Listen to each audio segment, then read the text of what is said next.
In Revelation 3:20, the scripture says, "Behold, I stand at the door and knock.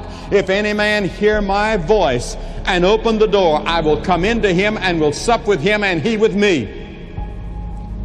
Knocking at the door of the church, knocking at the door of your family, knocking at your door. Why doesn't he just push the door open and come in and save me?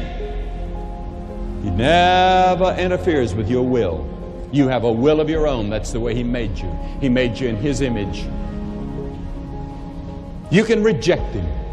You can go to your grave rejecting Christ, and there's nothing God can do about it. He'll do everything in his power to warn you.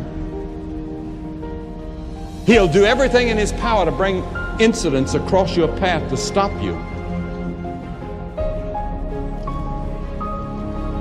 But he won't trespass on your will.